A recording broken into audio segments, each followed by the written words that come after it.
Boa noite a todos. Vamos fechando nossos olhos, abrindo nossos olhos espirituais, nos conectando com o alto, com Deus, com Jesus Cristo, com toda a falange de espíritos de Francisco de Assis. Agradecendo por estarmos aqui hoje, por estarmos dentro da fraternidade, procurando nossa evolução, procurando sermos pessoas melhores. E assim, abrindo nossos corações para o que ouviremos hoje na palestra, que possamos colocar em nossas vidas, no nosso dia a dia. Graças a Deus. Graças a Jesus.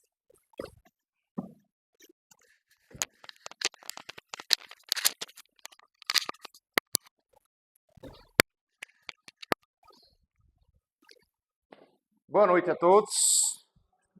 Vamos subir o timbre? A Vitória toda, né? Falei, será que o pessoal vai escutar? Todos me ouvem bem no fundo, Vitória? Todos bem? Sejam bem-vindos à casa. É um prazer estar aqui de volta. Acho que eu vim em dezembro, novembro. Tá focadinho aqui, ó. Tá tudo certinho. É isso aí. Espero que todos tenham passado bem. Natal, Réveillon. Excelente ano de 2025 para todos nós. Que já se inicia a todo vapor. E vamos para cima, né? Tema de hoje, capítulo 22 do Evangelho segundo o Espiritismo. Não separar o que Deus juntou. De uma forma bem geral, está falando sobre a indissolubilidade do casamento. Só que eu quero que a gente possa juntos aqui refletir de forma mais completa do que somente a união entre duas pessoas, fisicamente falando, duas ou três, de acordo com a composição familiar de cada um. Eu quero falar sobre relacionamento entre espíritos, né? Independente do ambiente que ele seja e de que ele esteja em exercício. E aí, para iniciar, vou ler um trechinho do Evangelho e em cima disso a gente inicia as explanações. E chegaram-se a ele os fariseus, tentando-o e dizendo: é porventura lícito a um homem repudiar a sua mulher por qualquer causa? E respondeu Jesus: não tendes lido que quem criou o homem desde o princípio os fez macho e fêmea? E disse: por isso deixará o homem pai e mãe e ajuntar-se-á com a sua mulher, e serão dois numa só carne. E na sequência, não separe logo o homem o que Deus juntou. E replicaram-lhes: pois por que mandou Moisés dar ao homem a sua mulher carta de desquite e repudiá-la? E Jesus respondeu: porque Moisés, pela dureza de vossos corações, permitiu repudiar vossas mulheres, mas ao princípio não foi assim. Então a gente tem uma evolução do contexto, do momento lá atrás, 2000 e tantos anos atrás, para o momento de hoje. A gente tem que ponderar, como toda e qualquer análise dos ensinamentos de Jesus, a evolução intelectual, cultural, histórica, espiritual, que todos nós, de lá para cá, fomos galgando ao longo do tempo. E, naturalmente, esse tema também. Então, tudo na nossa vida evolui, e principalmente as coisas que partem do homem. As coisas que partem de Deus, ela tem aquela durabilidade infinita. Então, só para citar um exemplo voltado ao tema, já mais num contexto jurídico, é a minha área, né, a área de família.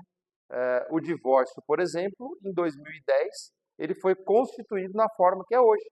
Da gente não precisar cumprir aquela etapa que tinha de separar antes. Não sei se vocês lembram, cumprir um protocolo. E ainda hoje, atendendo alguns requisitos, você pode, inclusive, divorciar direto no cartório, de uma forma mais simples ainda. Em 2005, por exemplo, traição deixou de ser crime. Você pode pedir indenização, a depender da traição, como ela foi, se a pessoa fez sacanagem, mas não é mais crime. Então, a lei dos homens, ela vai evoluindo também conforme a nossa cultura, conforme o nosso contexto. Então, esse tema eu trago para a gente analisar por dois prismas. Primeiro, pela lei do amor, pelas relações espirituais, pela ligação com Deus, que seria a mais importante. Mas também outra tão importante e necessária, de acordo com a nossa evolução, a lei civil, né, que é as relações que regem as relações materiais e o relacionamento entre nós, homens. Então, iniciando por essa análise, pela lei do amor, pela relação espiritual, a gente tem que entender que o amor, a relação entre espíritos, nós podemos caracterizar, nomear como união conjugal. Conjugal no sentido de conjugar, unir, ligar, atar, juntar.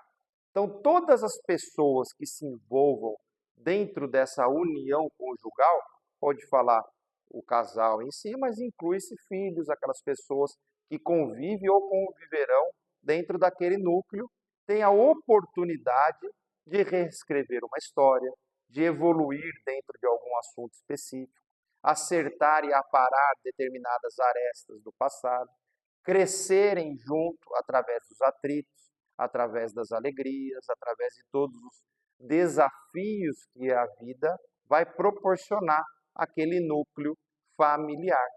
Entretanto, ainda nós, dentro da nossa limitação ou dentro do nosso estágio evolutivo, essa união, normalmente, ou em boa parte, ela surge por uma série de aspectos ou necessidades, menos a de crescer juntos. Então, às vezes, por uma condição social, por uma necessidade financeira, por uma pressão familiar, para atender uma exigência aqui, acolá, por uma gravidez inesperada, enfim, cria-se aquele núcleo familiar e, de repente, você não aproveita aquela oportunidade de desenvolver, crescer. E esse desenvolvimento, quando a gente fala em relações familiares, a gente estende a toda e qualquer relação entre duas pessoas. Então, dentro do ambiente religioso, dentro do ambiente profissional, social, entre amigos. Então, qualquer relação espiritual propicia esse amadurecimento, esse crescimento. Por isso que eu entendo que esse tema, se Jesus estivesse hoje e fosse trazer para nós, ele teria uma visão, uma explanação muito mais ampla do que lá atrás, onde aparentemente estava limitado entre uma relação entre duas pessoas, por exemplo. E todo e qualquer relacionamento, independente de onde ele esteja se desenvolvendo, exige e estabelece-se trocas, né?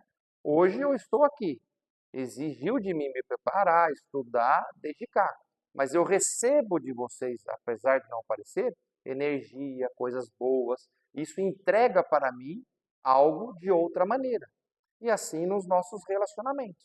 No relacionamento a dois, a três, daquele relacionamento mais específico dentro do nosso ambiente do lar, cada um tem um compromisso, cada um tem uma responsabilidade.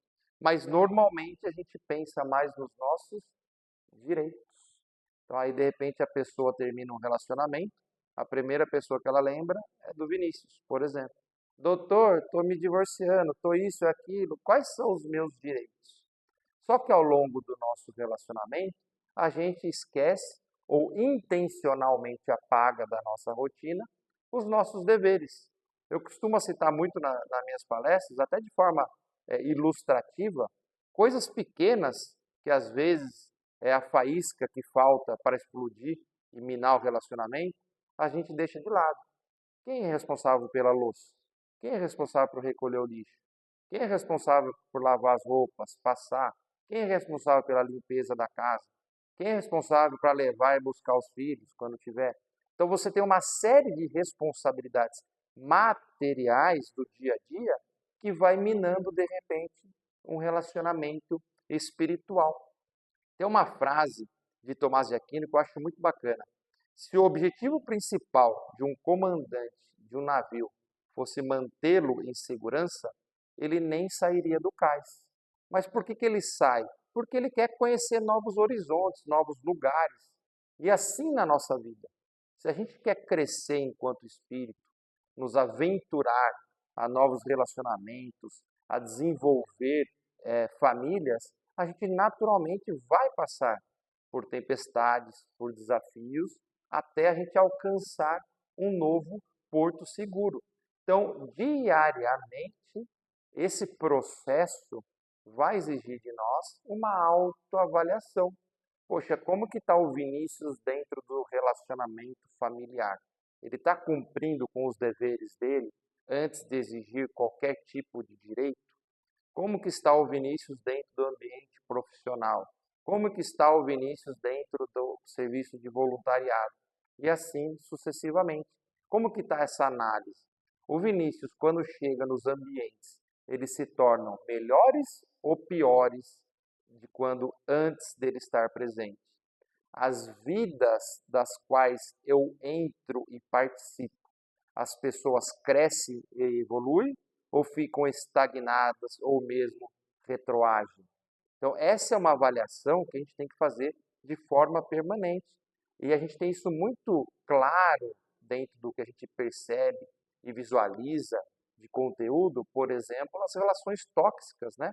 Às vezes a gente vê numa família de fora, poxa, puta relação tóxica, não sei porque as pessoas estão juntos, estão destruindo a família, em vez de cada um tomar o seu caminho, e às vezes a gente não enxerga isso dentro do nosso núcleo familiar. Então, essa relação tóxica, que tem um conceito amplo, né? Ela pode ter um grau pequeno, mas ela pode ter um grau mais intenso, até chegar às vias de fato, né? Falando muito também do que eu vivo no dia a dia da minha profissão. Isso a gente pode também levar como exemplo e fazer essa autoavaliação em todos os segmentos da nossa vida. Poxa, como que estou dentro do ambiente de trabalho? Eu estou entregando o que a empresa precisa? Como que é o meu relacionamento com meus colegas, com meu chefe, enfim, com todos os colaboradores?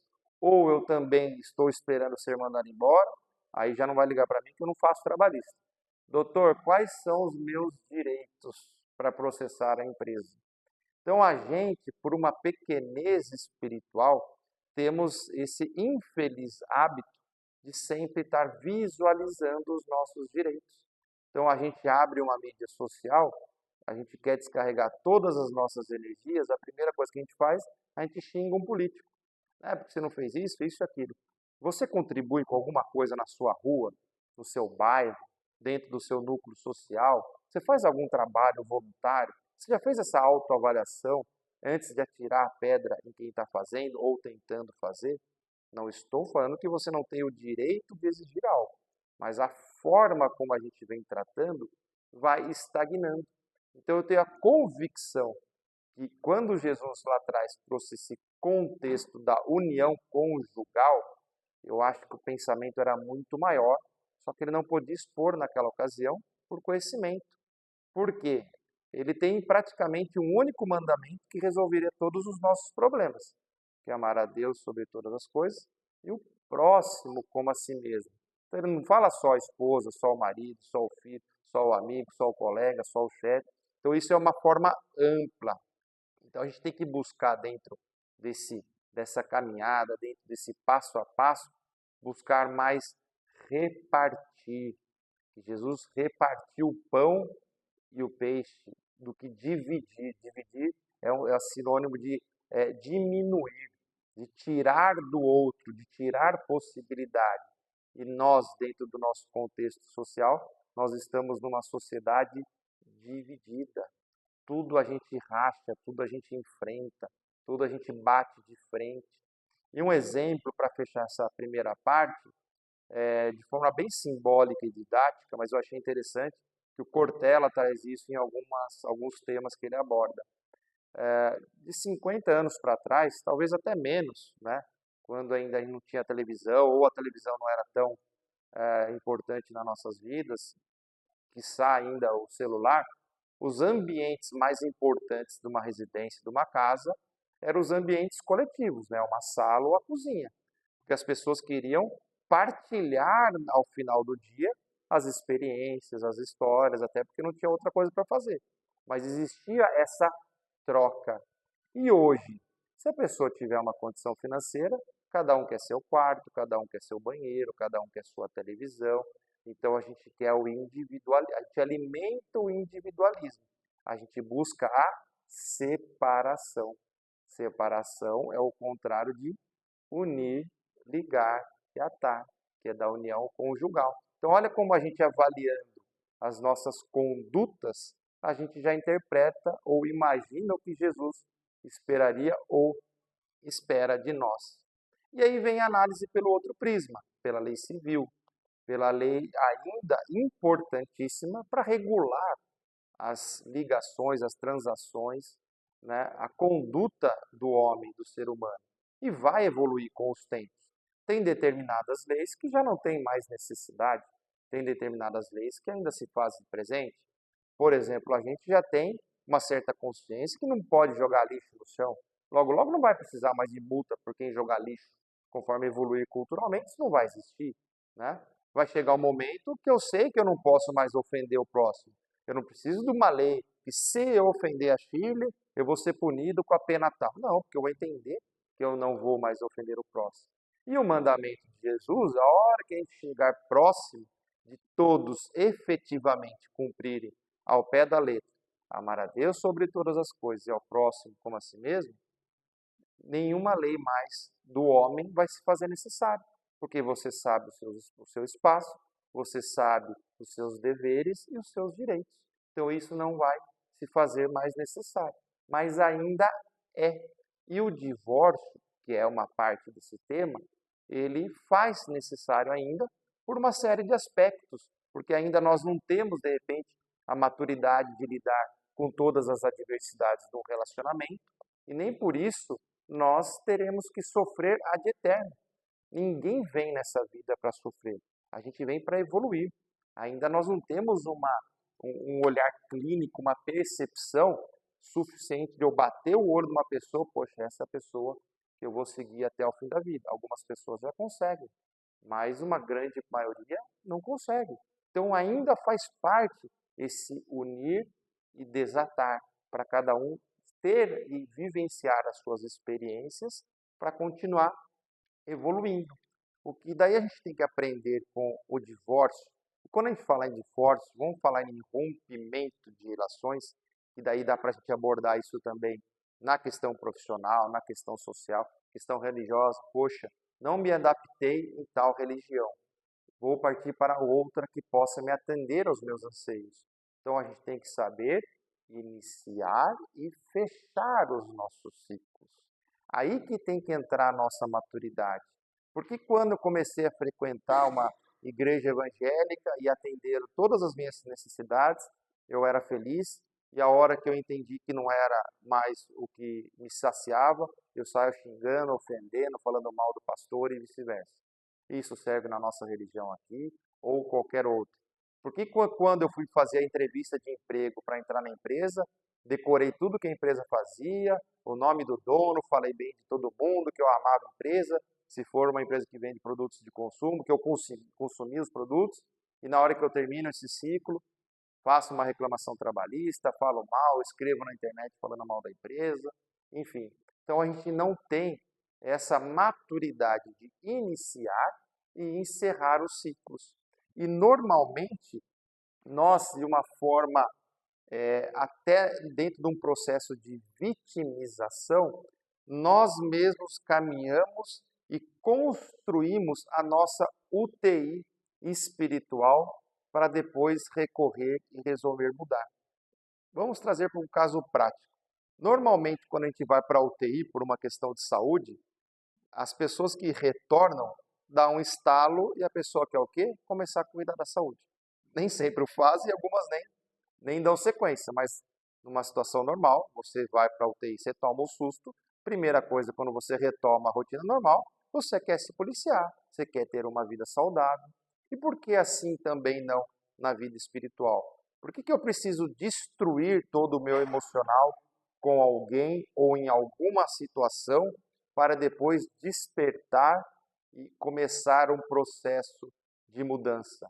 Então a gente tem que começar a ter esse olhar mais clínico, né, quase de um profissional de psicologia, de terapia, da gente identificar essas causas de sofrimento da nossa vida tirar de aprendizado, que a partir desse momento eles começarão a ter um sentido na nossa vida. Então, se um relacionamento hoje seja tóxico, desgastante, a gente começar a ver o porquê ele se faz presente na nossa vida e ver o que aquilo já me ensinou, eu inverto a forma de trabalhar com aquilo e começo a trazer como um ensinamento e dar passos além. Com isso, tendo esse passo concluído, nós teremos, vamos dizer, uma bagagem mais sustentável para a gente começar a perdoar. Porque se a gente ainda está naquele contexto de raiva, de ódio, de mágoa, nós não conseguiríamos perdoar e encerrar aquele ciclo. E aí fica, para nós espíritas, que trabalhamos muito esse ponto, aquele nó espiritual. Tendo um nó espiritual dentro de nós, as energias não circulam. As energias não circulam, naturalmente pedirá socorro. E como que virá esse socorro? Ele vai externar por alguma coisa no nosso corpo. E aí o nosso corpo vai padecer. Então o perdão ele vai ter o reflexo espiritual, mas também o reflexo direto no nosso corpo.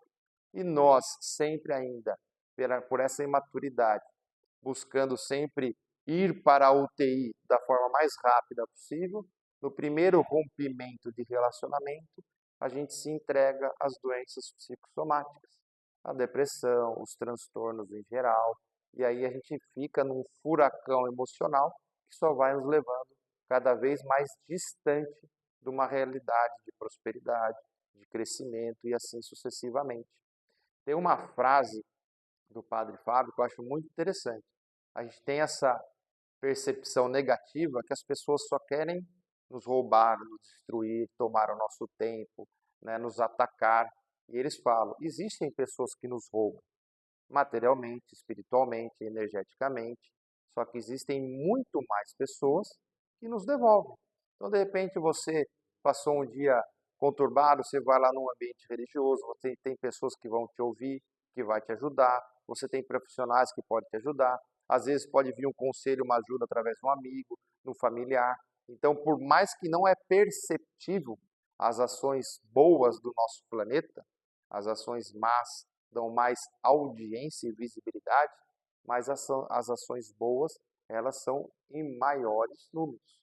Né? Então, a gente tem que ter essa convicção também para a gente não se entregar às dores e às derrotas da nossa vida. E aí entra um outro tema dentro dessa questão do divórcio, do rompimento, que é o adultério.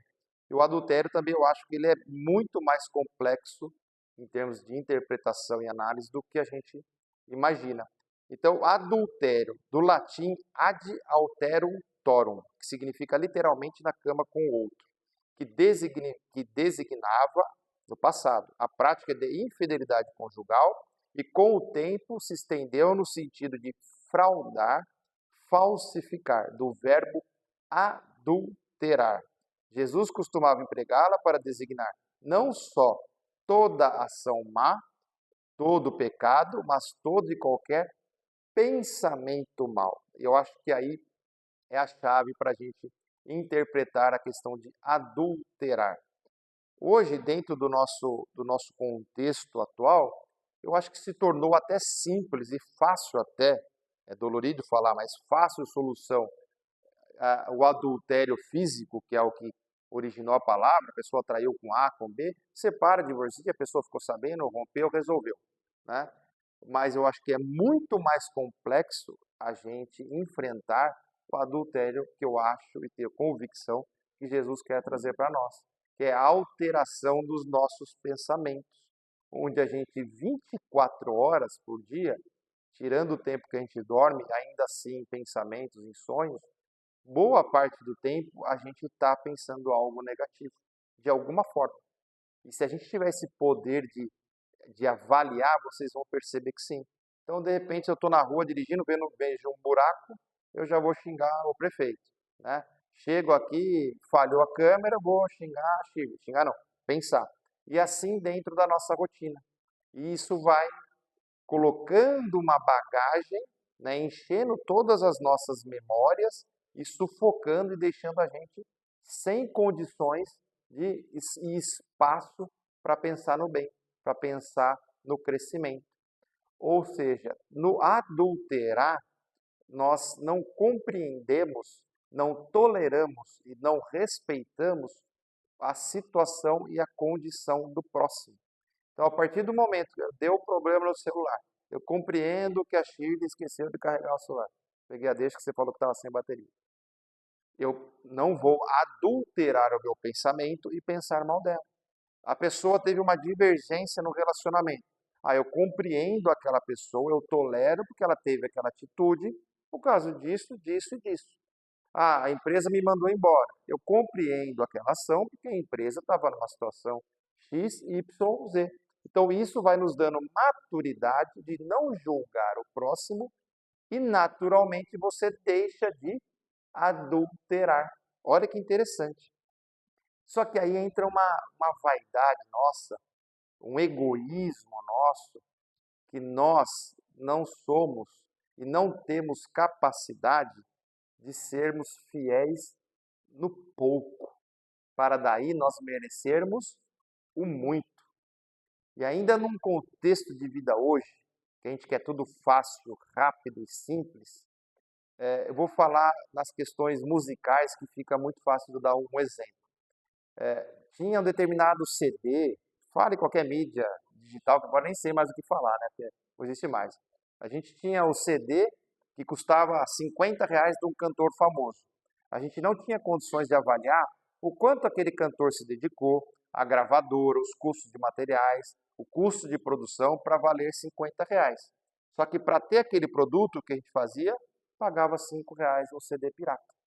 Ou seja, a gente não tinha e não temos, estou citando um exemplo, condição de repente trabalhar, crescer e galgar aqueles hipotéticos R$ 50 para comprar aquilo e já violamos aquela situação simples para ter o muito antes. E aí eu entro no relacionamento. Eu estou há 20 anos com a minha esposa. Hoje eu estou começando a ter percepção que está o relacionamento melhorando a cada dia, numa visão mais ampla. Só que se eu voltar atrás, eu mais jovem, com mais energia, com mais hormônio, você quer o quê? Poxa, você quer o retorno rápido, você quer o prazer rápido, seja qual ele for, você quer tudo mais rápido. Em todos os aspectos. Você entra na empresa, você não quer estudar, você não quer fazer uma pós-graduação, você não quer fazer hora extra, mas você quer ser promovido. Então, na nossa vida, a gente não leva a sério ser fiel no pouco e, naturalmente, não conseguiremos ser fiel no muito. Então, dentro desse cenário de avaliação, autoavaliação permanente, Joana de Ângeles traz para nós também a necessidade de nós identificarmos e enfrentarmos os nossos adversários internos. Nossa prepotência, vaidade, raiva, mágoa, os nossos impulsos, as nossas tendências. Porque se a gente vai mapeando isso, eu vou descobrindo quem realmente é o Vinícius, para trabalhar isso. Trabalhando isso, eu vou estar mais equilibrado eu compreendo o outro, e compreendendo o outro, aquela relação se torna mais sólida, se torna mais perene e, eventualmente, mais duradoura. Poxa, Vinícius, lindo, maravilhoso e tudo mais. E como que a gente vai resolver tudo isso aí? Como que a gente vai realmente conseguir, então, ter essas relações de formas sólidas? Tem várias formas de você dar sugestão, ideias de como trabalhar isso. Mas eu acho que um dos principais pontos, principalmente dentro de um relacionamento familiar, que de repente seria mais o tema de hoje, é você ter um propósito muito bem estabelecido e claro entre todos. Porque dificilmente, se um homem ou uma mulher tem um propósito de caminhar para a África, o outro tiver um propósito de caminhar para os Estados Unidos, eles vão se unir no meio do caminho. Pode ser que a vida ensina, que às vezes você não vai pelo amor, vai pela dor. Mas quando vocês têm um propósito claro de crescimento, de caminhar para o mesmo lugar, a relação se torna duradoura. E isso, repito, dentro de um propósito profissional. Se você abraça a ideia da empresa, você gosta, você quer chegar no mesmo destino, naturalmente você vai ter longevidade dentro dessa empresa. Agora, se a gente, cada um quer caminhar para um lado, os dois, os três, os quatro, os que estiverem embaixo do mesmo teto, eles perdem a bússola do direcionamento. E aí, perdidos, qualquer caminho serve. Se não sabe o caminho, qualquer caminho serve. E é o cenário que a gente vê em boa parte das famílias. As famílias perdidas.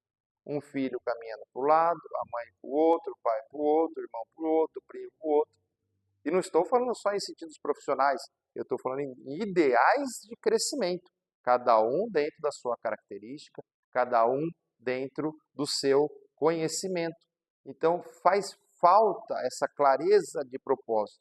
E quando você vê entrevistas de pessoas muito bem estruturadas em termos de relacionamento, profissionais, e normalmente eles falam: poxa, eu não tomo nenhuma decisão importante sem consultar o meu companheiro ou minha companheira. Acredito que você já deva ter ouvido isso. Então, isso se torna fundamental e o alicerce na nossa vida. Então, dentro dessa caminhada, estabelecido esse propósito, cada um, dentro das suas possibilidades e maturidade, tem que buscar ser a sua melhor versão todos os dias. Poxa, terça-feira é cansativo, vou fazer preleção. Eu assumi um compromisso. Eu tenho que fazer o meu melhor. Eu tenho que ter tempo de estudar e me preparar. E assim, dentro de cada jornada da nossa vida. Pô, se eu me predispus a lavar a louça, que eu lave a louça da melhor maneira possível. Uma das divergências no lar, quando eu lavava a louça, eu lavava com bico. Aí minha esposa fala: então já nem lavo. Aí isso me marcou. Hoje eu lavo com prazer. Porque se eu não lavar com prazer, que eu tenha maturidade, falo, ó, eu não gosto de lavar louça, eu vou fazer outra atividade. Então você ir conhecendo, sendo transparente e no que você se propor a fazer o melhor, os relacionamentos com certeza serão eternos. Essa união conjugal literalmente vai unir, vai ligar e vai atar todas aquelas pessoas que estiverem envolvidas e carregarão todas para um crescimento coletivo. E para fechar a preleção de hoje, duas frases do livro Socorro e Solução, José Carlos de Luca. A primeira delas: o amor que damos a nós é o amor que se derramará nos outros. O amor que damos aos outros é o amor que voltará correndo para nós. Então, todas as análises que eu fiz, continuo fazendo, das pessoas que sentam na minha frente para realizar um rompimento, eu vejo que não teve entrega e nem respeito, ou de uma parte ou de outra. Então, se as pessoas fizessem o mínimo, tivessem o mínimo de tolerância, compreensão, muita coisa seria diferente. Amar a sua cruz não é amar o sofrimento. Como eu falei no início, ninguém vem para sofrer, mas é aceitar de bom grado o desafio de agora, sabendo que ele nos servirá de ponte para novos caminhos. Espero que vocês tenham gostado, que vocês tenham compreendido o tema. Críticas, sugestões, acessem lá o TikTok, mandem mensagem. Obrigado, gente. Faça o fechamento.